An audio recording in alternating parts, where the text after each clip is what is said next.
Graça e paz, amado e amada de Deus, estamos aqui para mais um encontro com a Palavra de Deus em família.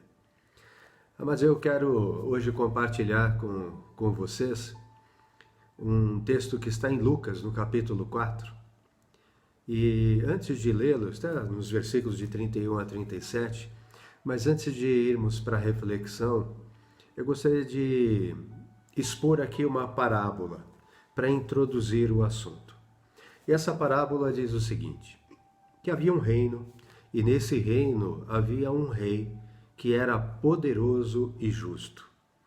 E por ele ser poderoso e justo, ele era temido e amado.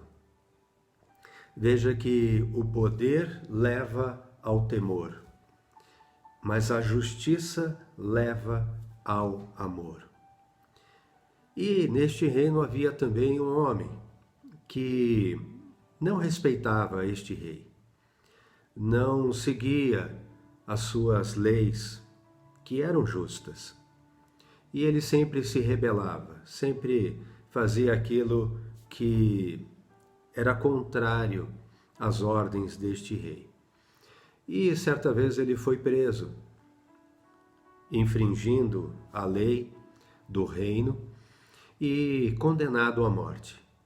No dia da sua execução, esse rei, ele foi até esta pessoa, até este homem, e disse assim: eu quero exercer a minha misericórdia sobre a tua vida.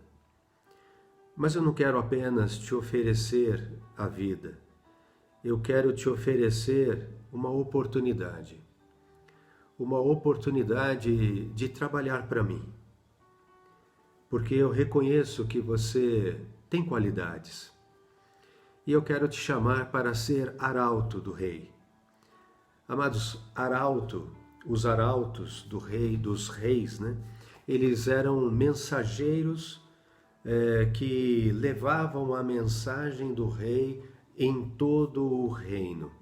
Então, todas as vezes que o rei queria mandar uma mensagem para o seu povo, ele enviava os seus arautos, os seus mensageiros, para proclamarem as notícias do rei para o seu povo.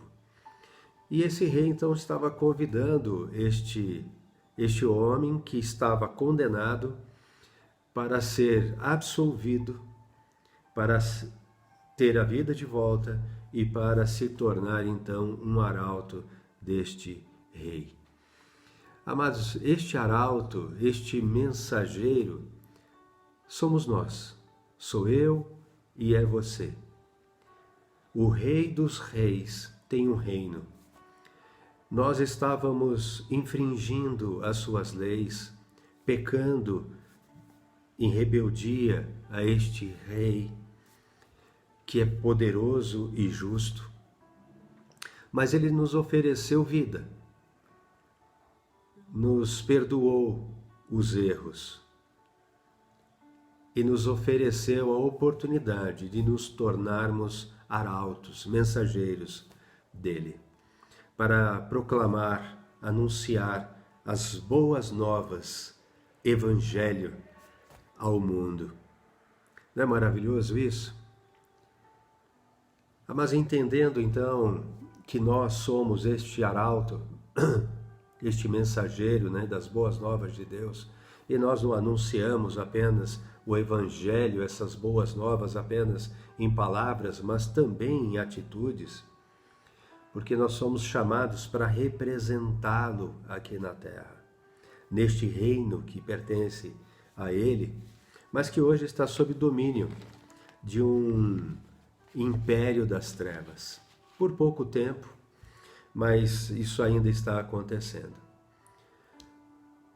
Então há uma grande responsabilidade, porque mesmo dentre nós, arautos do reino, nós temos pessoas que estão nas igrejas ouvindo a mensagem, mas ainda não foram tocadas pelo Espírito Santo, não entenderam o Evangelho, continuam ainda procurando compreender ou se firmando em rituais, ou confiando em líderes espirituais ou em religiões, ou até mesmo em amuletos, enfim, mas estão ouvindo a mensagem.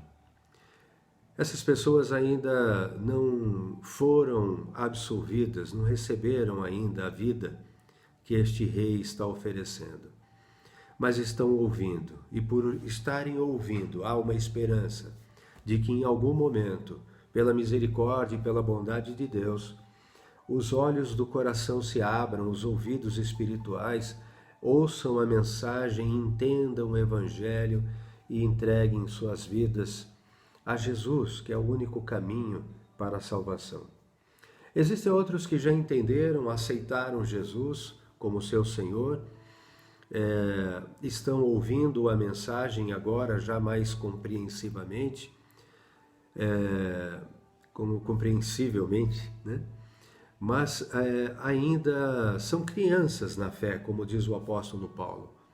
E por serem crianças ainda necessitadas de leite espiritual.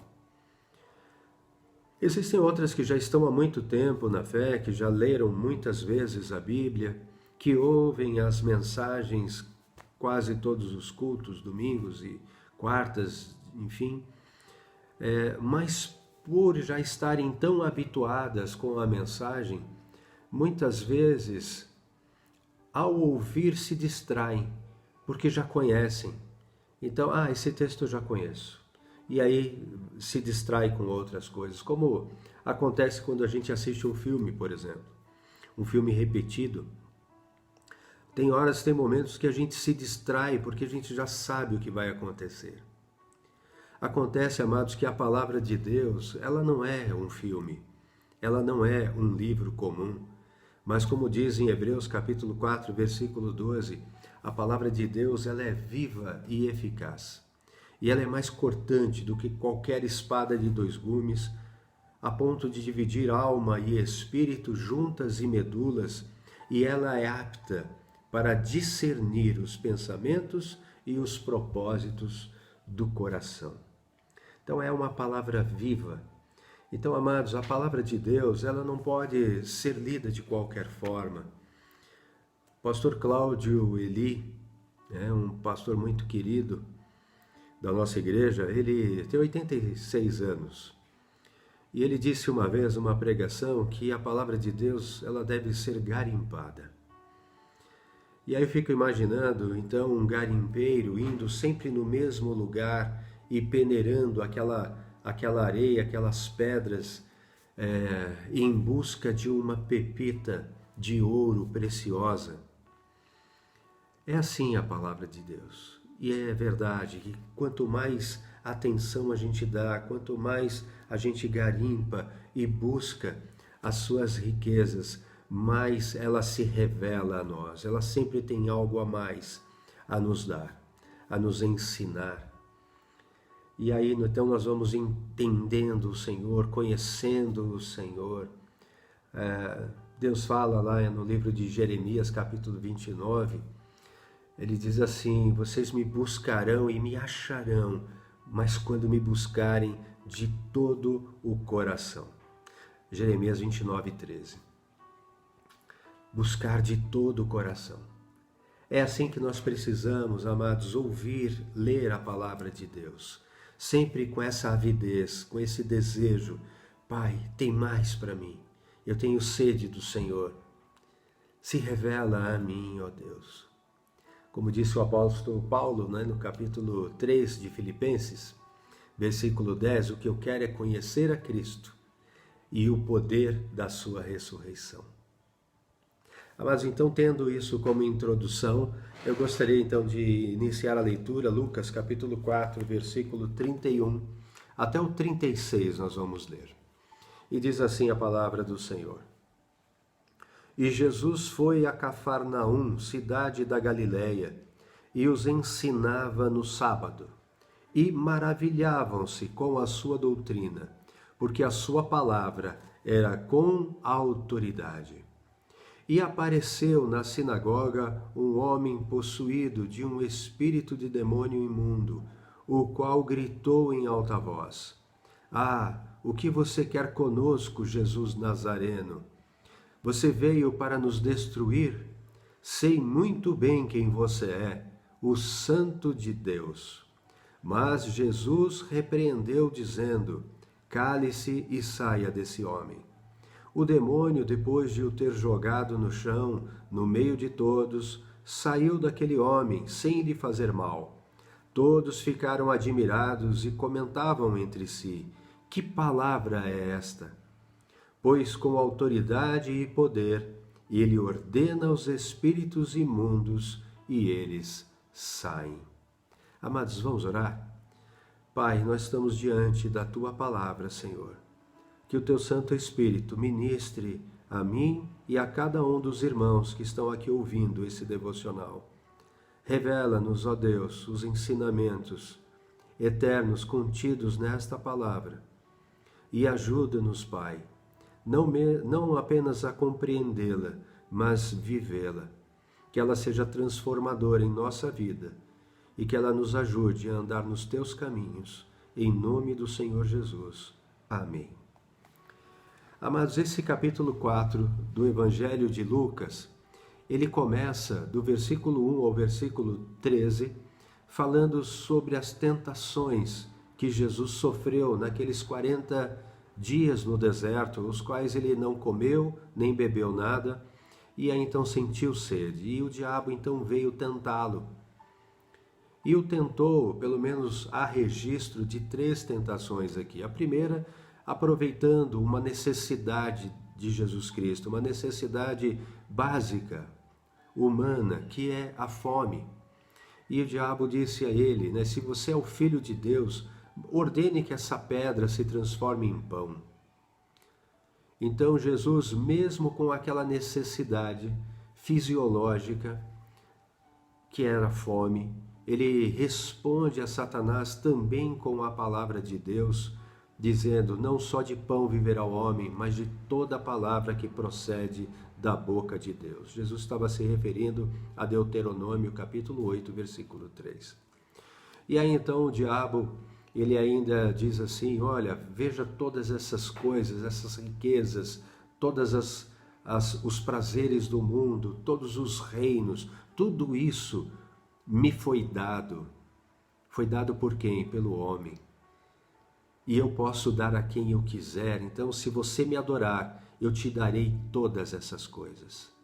Essa é uma grande tentação do ser humano, que é a cobiça do coração, os desejos da carne. O homem, todo aquele que ama a riqueza, ele está sempre muito sujeito a se corromper. Mas, de toda forma, Jesus ainda responde a ele, fala assim: Satanás, está escrito que é só a Deus que eu devo adorar e somente a Ele prestar culto. E aí então ele o leva a um pináculo do templo e diz assim: olha, se atire daqui para baixo, porque se você é o Filho de Deus, Ele ordenará e os seus anjos te sustentarão nas mãos. E Jesus, mais uma vez, responde pela palavra que a Deus não se deve tentar. E aí, depois de Satanás tê-lo tentado e Jesus não pecado, ele se afasta. Por quê? Jesus guardou a si mesmo. E por ter se guardado, o maligno não teve poder sobre ele. Aí nós vamos ver aqui a partir do versículo 16 até o 30 que Jesus vai a Nazaré, a cidade onde ele foi criado. E como ele sempre fez, ele entrou numa sinagoga, deram a ele um rolo do livro de Isaías, né? E ele encontrou ali um texto que dizia: o Espírito do Senhor está sobre mim, porque ele me ungiu para evangelizar os pobres, enviou-me para proclamar libertação aos cativos e restauração da vista aos cegos, para pôr em liberdade os oprimidos e proclamar o ano aceitável do Senhor. Jesus, então, ele leu o que hoje na nossa Bíblia está lá em Isaías, capítulo 61, versículos de 1 a 3. E aí, então, Jesus começa a falar e as pessoas se maravilhavam das suas palavras, da sua doutrina, porque ele não falava como os escribas, como os fariseus, mas ele falava com autoridade. Amados, a autoridade é algo que vem da integridade.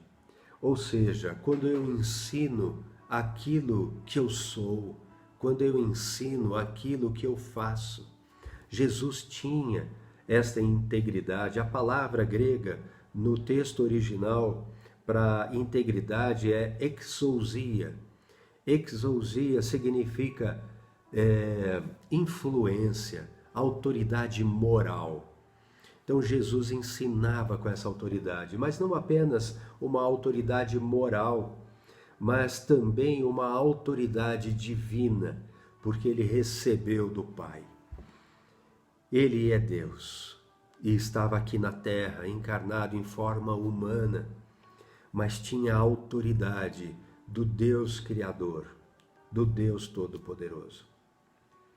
E ele ensinava com essa autoridade, as pessoas se maravilhavam.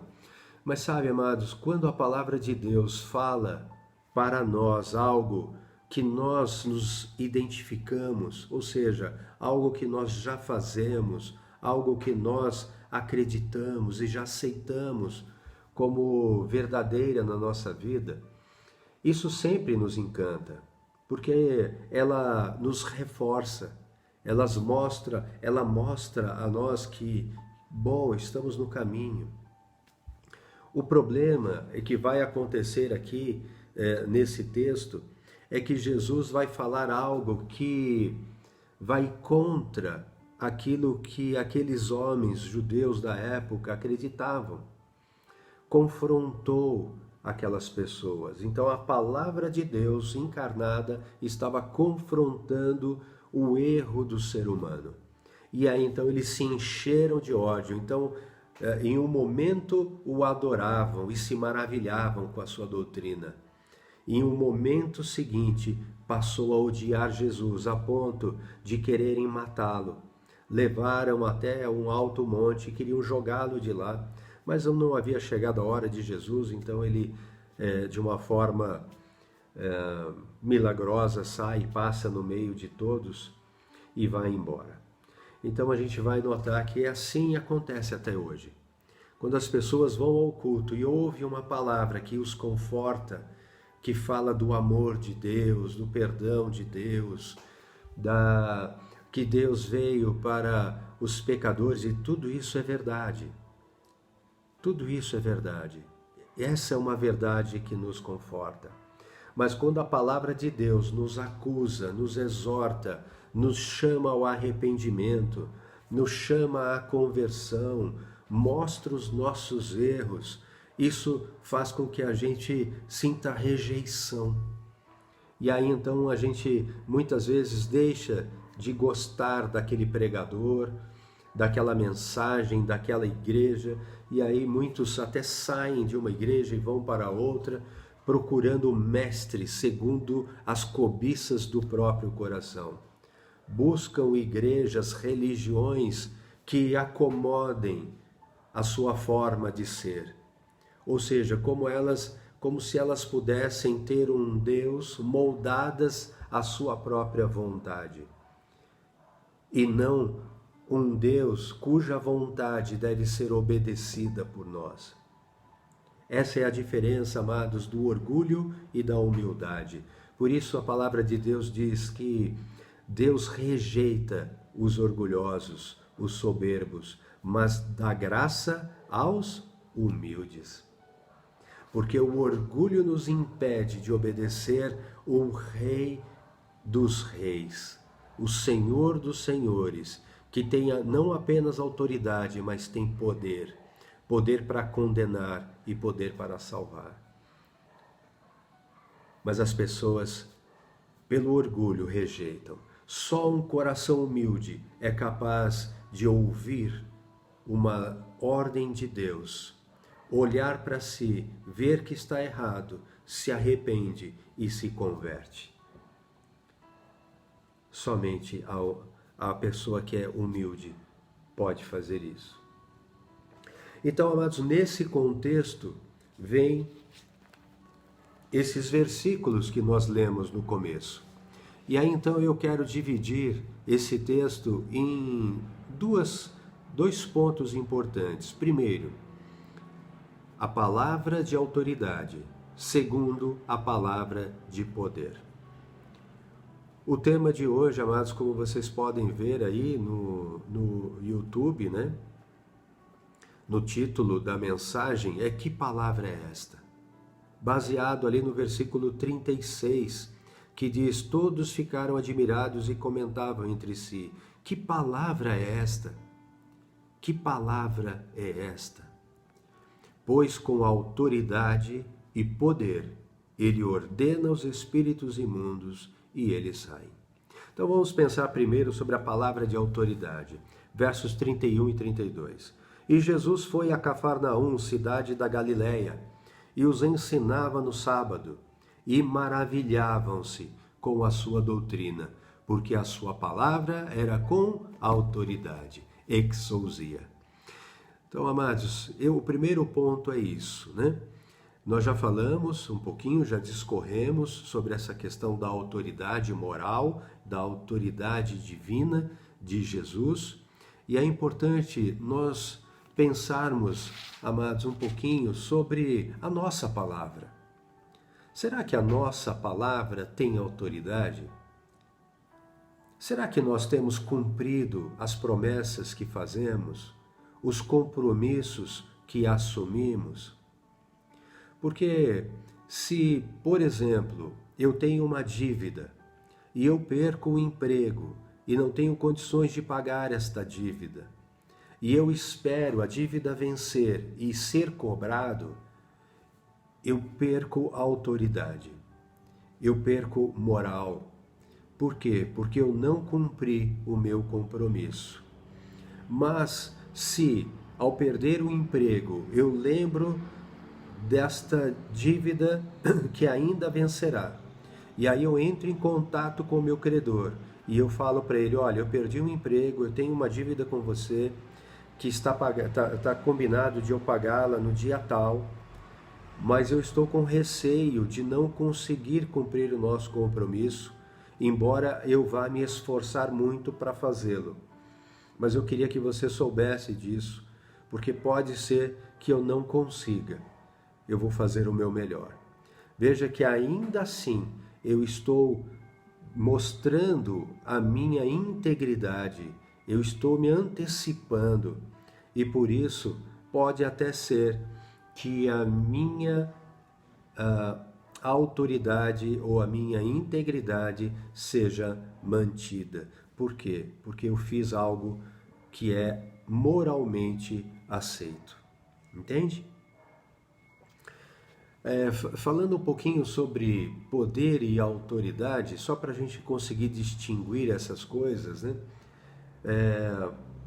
Por exemplo, quando eu era criança, eu ouvia, né, os adultos falarem assim, né, para os seus filhos, né? Faça o que eu mando, não faça o que eu faço. Então, por exemplo, o pai fumava, mas ele ordenava ao filho que não fumasse. E aí eu pergunto, esse pai tinha autoridade para dizer para o filho não fumar? A resposta é não. Por quê? Porque ele fumava. Então, como é que ele tem moral para pedir para que o filho não fume? Ele não tinha autoridade, mas ele tinha poder, porque ele era mais forte e ele era o pai e ele podia castigar o filho. Então ele tinha poder. Então veja a distinção entre autoridade e poder. Só para a gente entender um pouquinho sobre o que estamos falando, né?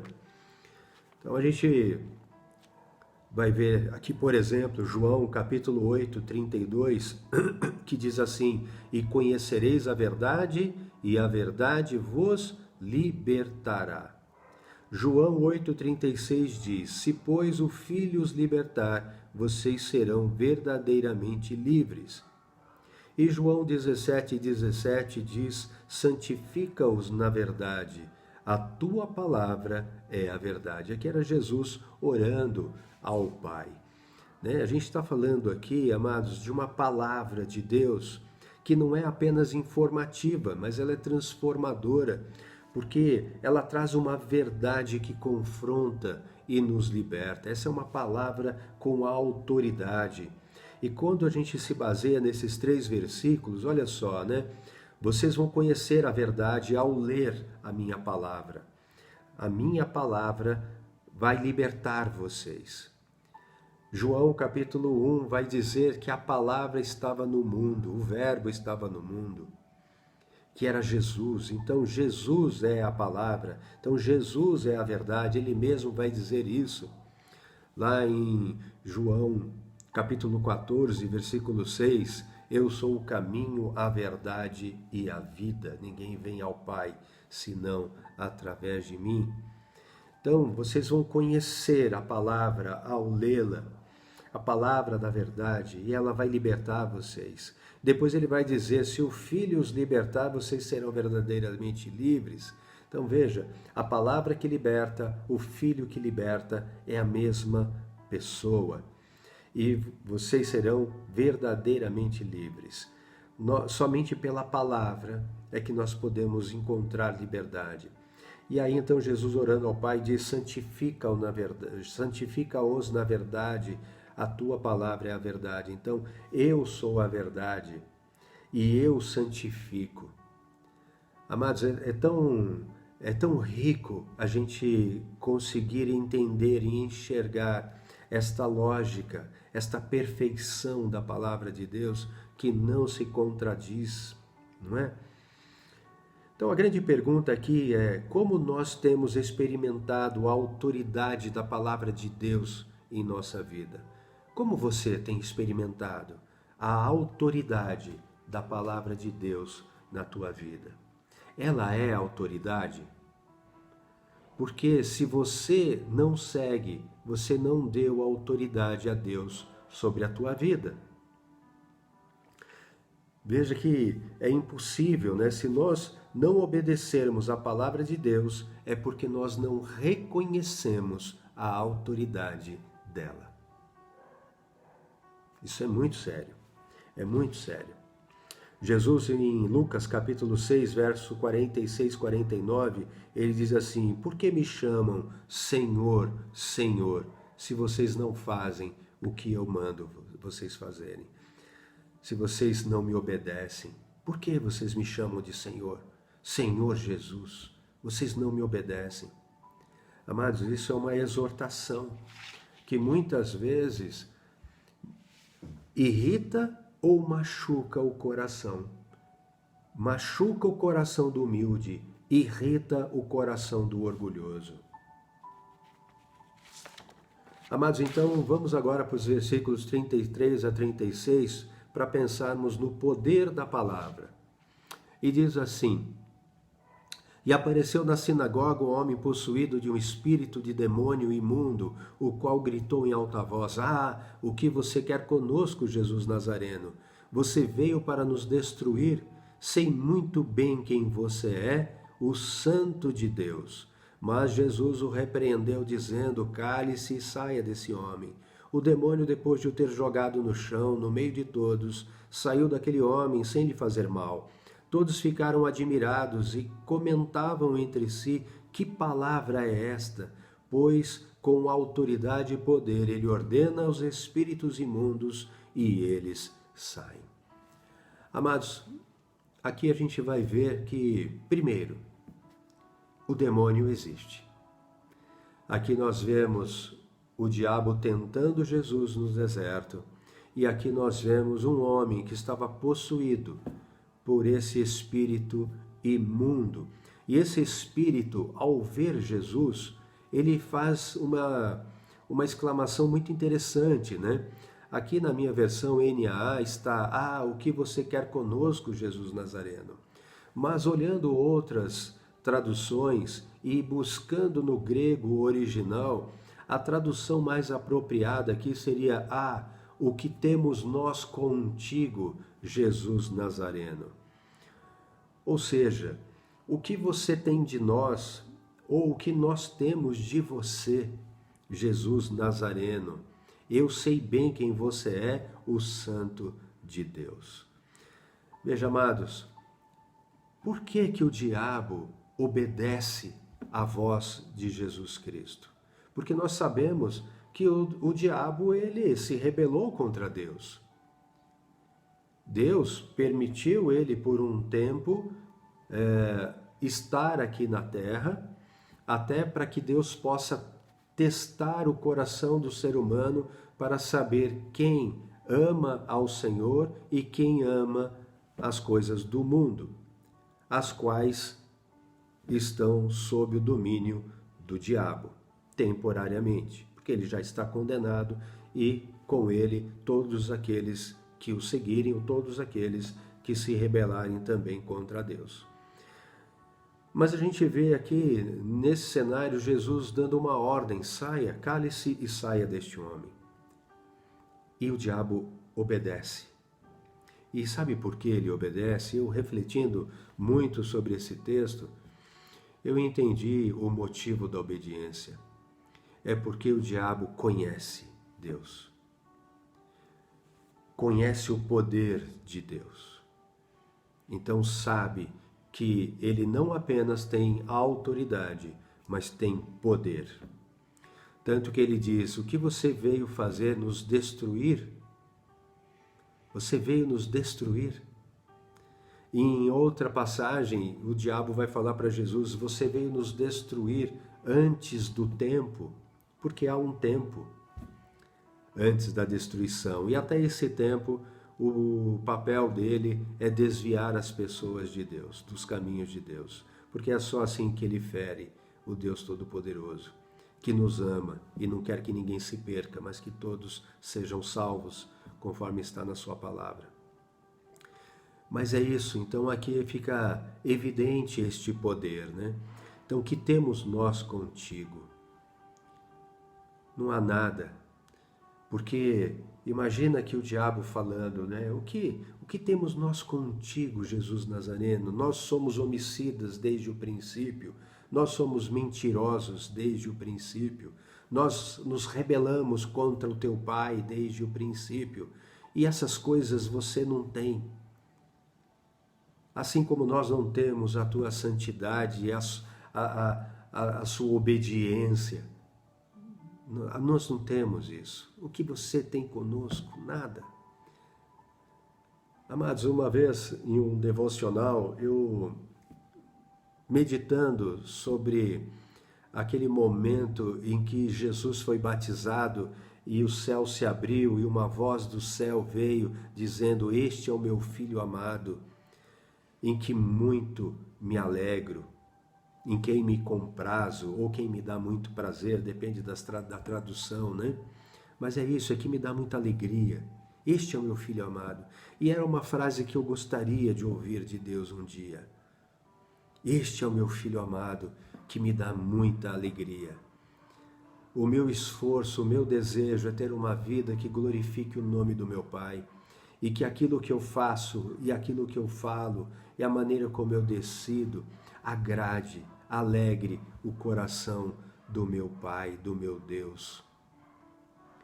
Mas eu também gostaria de ouvir, né? Imagina o seguinte, imagina se você se deparasse com uma pessoa possuída de um espírito imundo.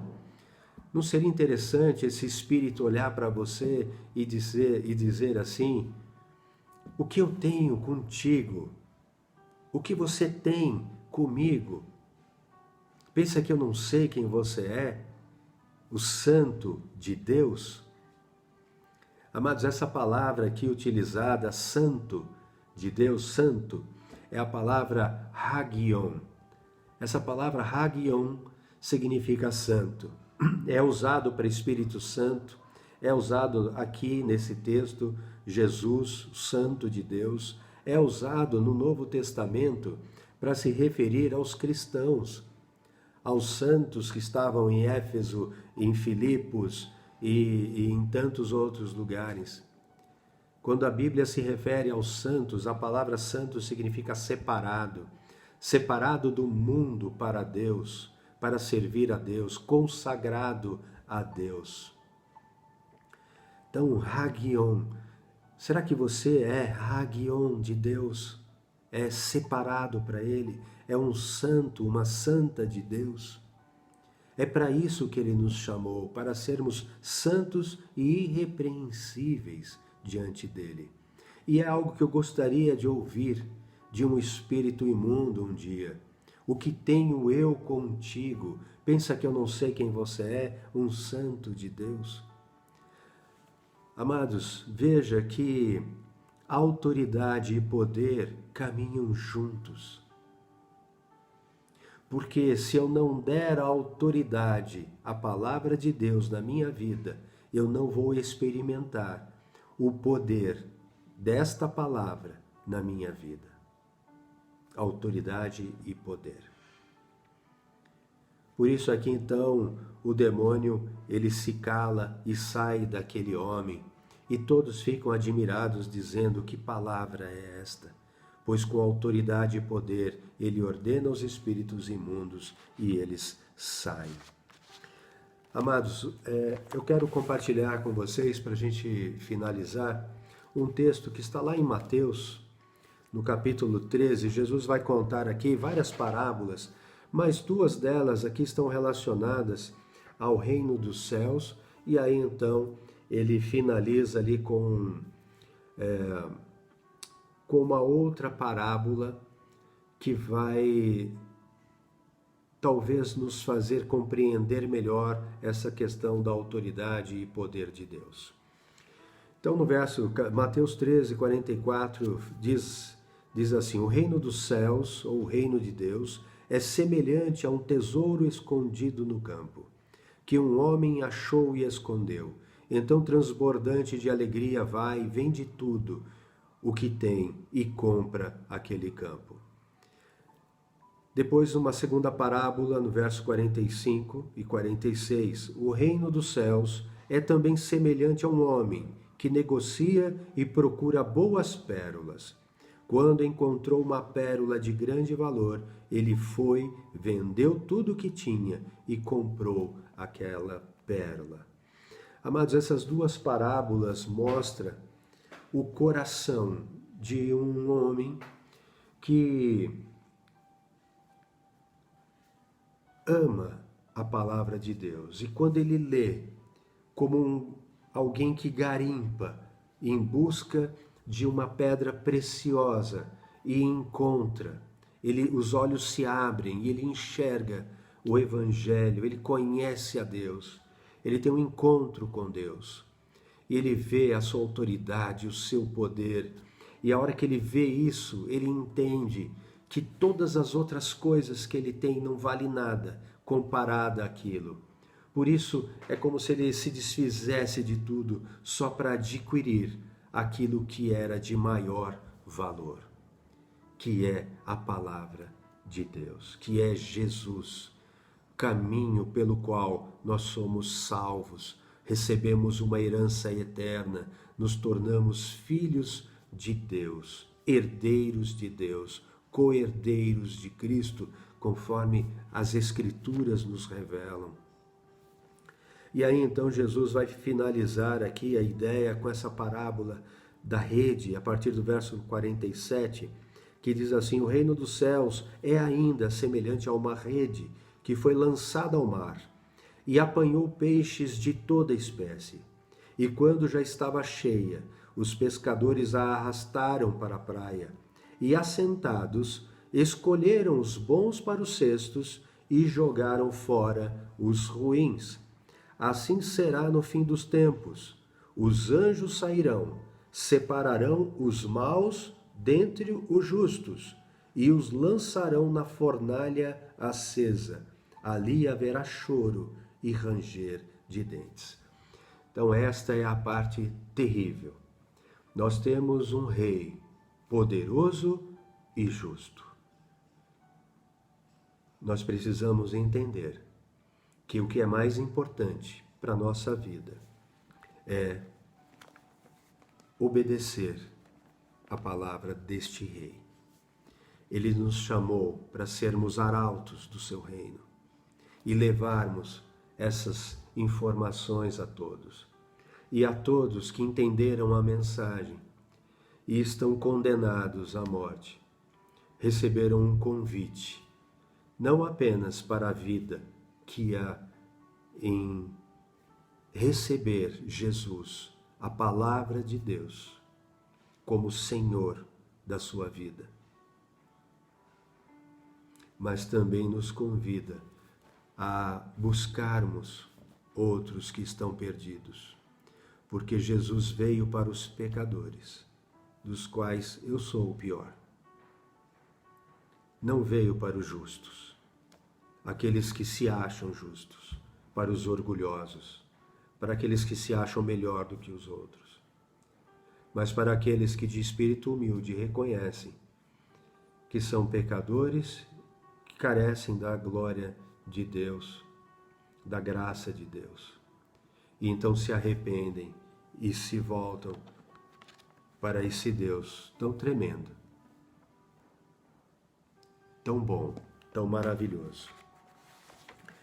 Amados, para a gente finalizar, 1 João capítulo 5, verso 18, diz assim: aquele que é nascido de Deus não vive pecando, porque aquele que nasceu de Deus a si mesmo se guarda e o maligno não lhe toca.